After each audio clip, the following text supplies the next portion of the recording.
understand the lure of Hyderabad.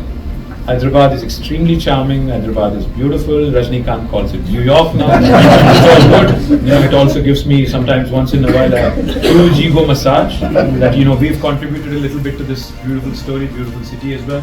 Each and every time in the night I ride from the airport on the ORR into the city. You come into that, you feel good, saying, okay, hum bhi kuch kam nahi hai. But the fact is, we cannot end up like Bangalore.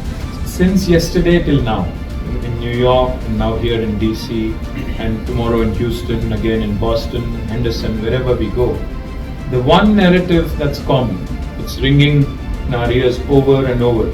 We keep making jokes about Bangalore to anybody who's sitting across the table. I keep saying, okay, how long does it take for you to get down in the airport and go to your workplace or your home? I'm being honest, I'm being candid. I'm not trying to trash Bangalore. I have all respect and love for the city. In fact, I've spent a lot of time there. I really love the city. But Bangalore has now become a poster child. How to screw up a city and its urban infrastructure. And we don't want to end up like that. Our Chief Minister has been telling us. He's been guiding us. He's been saying, you know, you would end up exactly like them. He says, I'm worried each and every time you go somewhere and make these big announcements. 7,000 seater, 3,000 seater, you know, such large companies coming in, etc., etc. So he's been insisting and instilling this sense of discipline, sense of urgency into all of us, saying, listen, you up your infrastructure in Hyderabad, improve the public transport, add whatever you need to do in terms of infrastructure, but at the same time, also drive the tier 2 town story.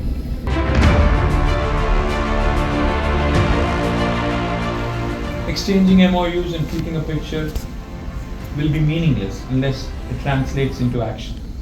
You know, we've seen enough of those summits in Gujarat and elsewhere where lakhs of crores of rupees are announced. But how much of it actually materializes? Nobody knows. So I would rather have one company, even if you're serious, to come, invest, work with us. We'll help you find the right kind of talent. We'll help you, you know, kind of liaise with the local ecosystem.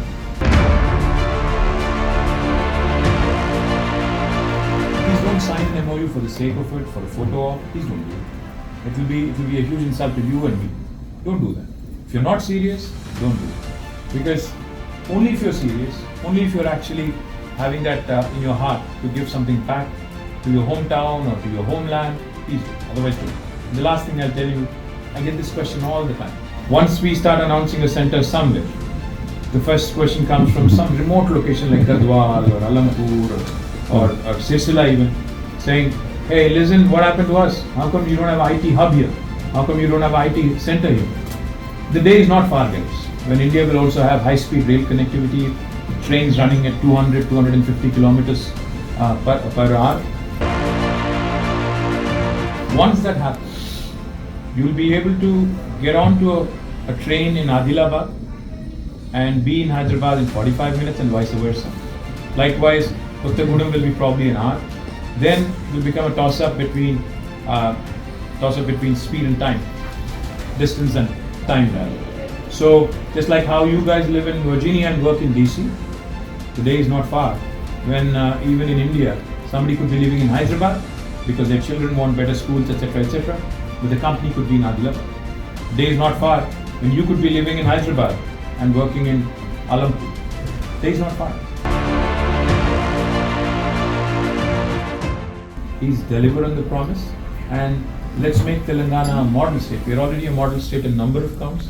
Let's make Telangana a model state for decentralized technology growth in the smaller towns, in the medium-sized towns, and of course, Hyderabad, I think, is now into an orbit of its own. Even if there is a minister or no minister, no government, whatever, it is an orbit of its own. Jai Telangana, Jai Hind.